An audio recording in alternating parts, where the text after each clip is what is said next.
Hey guys, welcome back. BDCKR here. We're back with our weekly recap of all things Injustice. This is for the week of November 30th, 2023. The current character challenge is Dawn of Justice Superman. That is a 1 week repeat. The required characters for that are Zod, Lex Luthor, and Doomsday. His passive is Shattering Blow, which is Superman's special attacks have a chance to shatter equipment, temporarily disabling all gear on the opponent. He's got 1,300 attack and the same amount of health as his base stats. He was last available on the 2nd of February 2023. So, as a passive, this is a fun antidote to the long drawn-out fights when you're down to the opponent's tank that has a bunch of healing gear or a bunch of no damage gear. So, it also saves a little bit of time potentially when facing Astro Harness, but not nearly as good as Claw of Horus does. Because your special has to be unblocked for his passive to trigger. So that's a big disadvantage compared to Claw of Horus, which has a chance to shatter opponent's gear, whether they're blocking or not, whether they're invulnerable or not, doesn't even matter. It just triggers, right? Yeah. Or has a chance, 75% chance to trigger. Gear shattering lasts a minute, even if the opponent tags out. Unlike the Claw of Horus, which can last indefinitely, but as soon as they tag out, the effect rinses off. Mm-hmm. And it's only a 40% chance instead of the 75% chance. But the beauty of this one is, besides, that it lasts a minute, so they tag out, you knock out the other opponent, they tag back in, it's still in effect, is that it has a 40% chance of shattering all the gears if it triggers. Not just one, like Claw of Horus, but all the gears. And so you can stack it with Claw of Horus because they're different things, right? And the animation for his passive shattering seems to happen really on the hit that triggers the passive. So it could be the first hit. Because the AI, typically if they're blocking, they block through the whole sequence. Yeah. But if you're playing against somebody who's got Dawn of Justice Superman on their team, if you block the first one, it can't trigger. But the first unblocked hit, it can trigger, and that's when the gear will shatter. Mm-hmm. And if we're since we're talking about the claw anyways, the animation for that passive happens on whichever hit it is, but the Claw of Horus happens at the end unless you leverage it like we do with Enchantress Companion Gear or Master's Death Cart, and the animation can happen at the beginning of the special also, right? Just as the skulls come flying in from your previous special, or as Master's Death Cart, the hits come in as you tag in. Mm-hmm. So we've got a previous video demonstrating this effect. An older one, but also the one from February when we last had Dawn of Justice Superman as a challenge character. So this is the problem, right? The main benefit of Shattering Gear is to nullify the effect of Astro Harness, because that's really the main gear that makes things slow.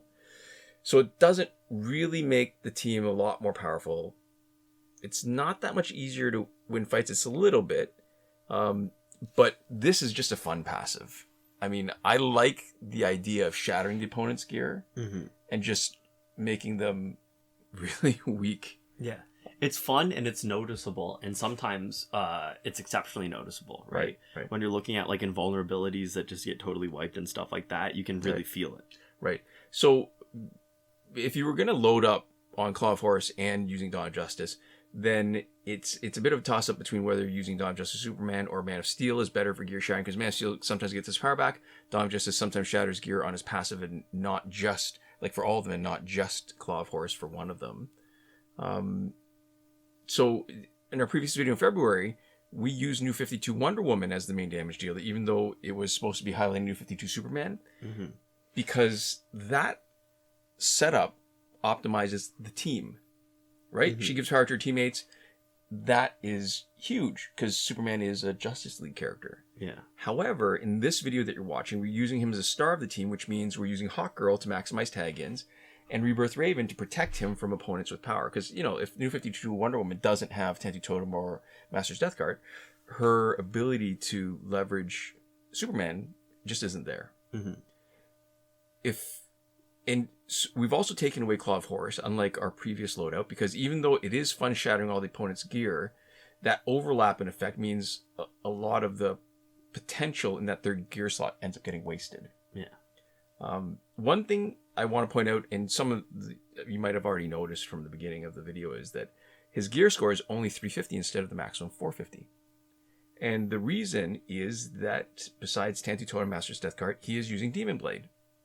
And despite Demon Blade being only a 2.5-star gear, it is still the only gear that has both an increase in Special 2 damage as well as an increase in crit chance for Special 2.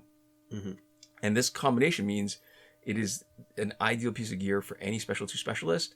What it gives up in the amount of Special 2 damage boost, right? Because other gears can boost it even more than that. Mm-hmm. It more than makes up for in guaranteeing that every unblocked hit will crit. Because it's a 30% boost in crit chance, which is, I think, as high as it gets for Special 2.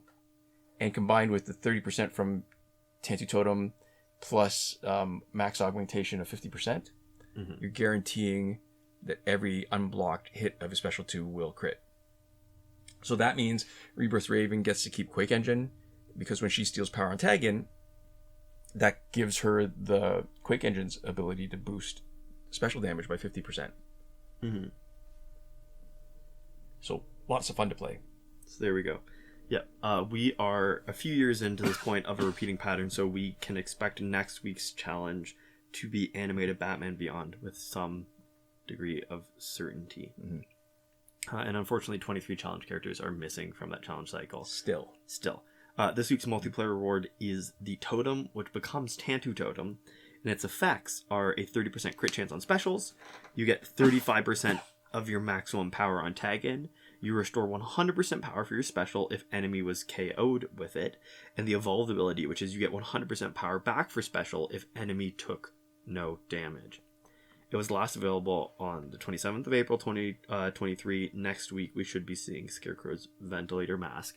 The best gear and then one of the worst gears. Yeah, but I mean, we've talked about it a million times, right? It's on almost every single specialist ever. This is probably the best and the most important piece of gear in the game. Period. If you have it, you have to use it. Yeah. And if you don't have it, you should be trying to get it right now. I think it is inarguably. Usually when you say stuff, well, arguably it is. This is inarguably the single most important piece of gear. It's not like character tier lists, right? Where you could say, oh, well, this person might be better situationally or whatever. Right. This is the best gear. There are right answers and there are wrong answers. And the only right answer is Tantu Totem. Yeah. So not only did Tantu Totem shift the game from basic damage to specials, it changed how specials and power were managed. Like your strategy for handling in-game situations. Yeah. So crit chance boost on Special 1 and Special 2 is great. Usually you only get crit chance on one or the other. But the next three abilities are what makes this gear so spectacular, right? When maxed out, you get 1 full bar of power and tag in, which is pretty good. Fast power generation is always good. Getting full power if you knock out the opponent, also really good. Getting full power back if the enemy takes no damage makes it possible to handle Astral Harness without taking any damage. Yeah. Right, before this, the focus with specials was getting the most amount of splash damage. So if you were doing Special 2s, because it took a while to get 2 bars of power, even if before Tantu Totem you had lots of strategies to quickly get there, Batgirl, Razagul, Scimitar, it made sense to give up a bit of damage to the opponent in front of you in order to do more splash damage. Yes, you just wanted to maximize the total amount of damage you were doing. Right. And usually that took the form of splash damage because there's a lot of people that you could juice up where under sort of ideal conditions you would be knocking people out consistently anyways with your specials. Right, because if you're looking at the math, 15% splash damage from Special 2 with Fourth World Godly Mace is as good as a 30% damage boost spread onto the other two opponents. Yeah. And a good example of this would be Ares, who had unblocked Special 2, does a lot of damage. Yeah. Splash, splash. And it was also consistent damage, because if you boosted your damage and you went into that overkill range, where, 95% of the people you were showing up against, that extra damage didn't do anything. Right. It was wasted. Right. And where you really saw it was the 50% splash damage from Special 1 with League of Assassins Knives. That's as good as a 100% damage boost, because 50% goes on each of the other opponents. Yeah. Like right at the beginning of the fight I'm talking about, right? Mm-hmm. So Tantu Totem changed that by making it a priority to do more damage to the opponent facing you, so that you could ensure you knock them out and get all your power back. Yeah, because really, if you knock them out, that's the only thing that matters. Right, right. And it not only that, so that's the general play, it has also completely changed the game for all the characters who have a passive that's triggered by specials. So Bounty Hunter Lobo is a good example. His passive used to have almost no impact at all in the fight. But using it with Tantu Totem, doing more damage with each successive special 2, longer lasting damage over time with each special 2, locking in each opponent longer with more special 2s, it now actually makes a difference. Mm-hmm. Another one, probably the biggest one to me, is New 52 Wonder Woman, who is now top tier. Her passive lets the power of Tantu Totem be magnified on a Justice League team, where you can have, I mentioned this earlier, right? How we used to have Dawn of Justice Superman. Yeah. When you want him sort of on the best team possible, he's not the star, right? So you can have both her teammates tag in with 3 bars of power if you manage it right in certain fights. So which makes it really hard to use a non-New 52 Wonder Woman Justice League team, because once you've had the benefit of a lot of power generation, playing without it is not nearly as fun. Yeah. So it is, Tantu Totem is really spectacular, because it's not just, like, if you don't have one of these characters, it still makes a huge difference. But if you do, you have unlocked the potential of these really top tier characters. Yeah. Yeah. So there we go. And so this week is interesting because normally we have that preview pack, right? Yeah. And what we've got is a Batman animated pack. So it's $37.99. It's animated Batman Beyond, animated Harley Quinn, and Batman Beyond. So the animated Batman Beyond is challenge character. So this is sort of a corroborating clue, because I think the last few times his challenges come up, his pack has come the week before. Yeah. And that's why it's on a slightly different cycle than other packs. Other packs seem to be going on like a 5 to 6 month cycle. This is the 8-month cycle that's more closely tied to the challenge. Yeah. Batman Beyond is a console unlock, which for some people might be desirable. Yeah. And it's just unfortunate that you're only getting 1 copy. Right.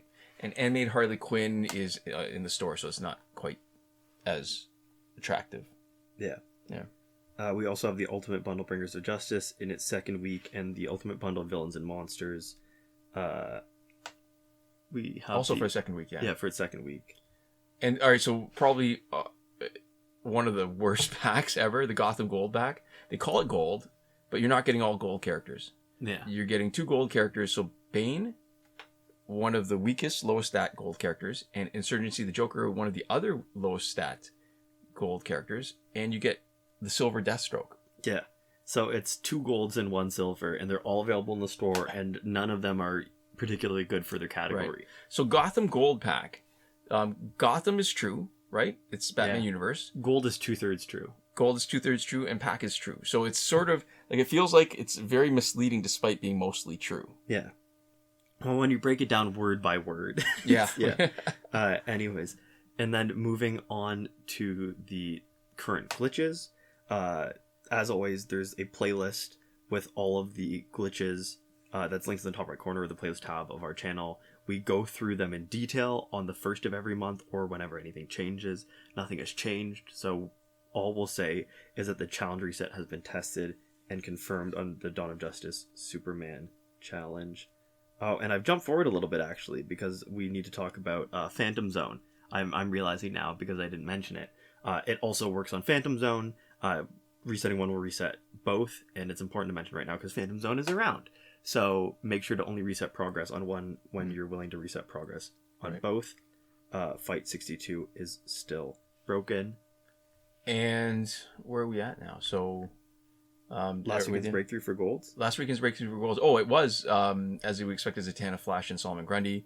Coming weekends is probably going to be Raven, Superman, and the Arkham Knight. Link in the description to a thread in the Injustice Mobile subreddit from Devlin16, one of the mods there, that goes over the complete breakthrough cycle. So there we go. And that will do it for content. To finish up, we'd like to give a huge thank you to all of our lovely supporters on Patreon. That's Michael Devries, Irvin, Ruiz, and Hoshi127 on the credited level. And the name scrolling past who supported us at some point during the pandemic. Thank you so much for your support, and thanks so much to all of you for watching. We'll see you next time. Komoda.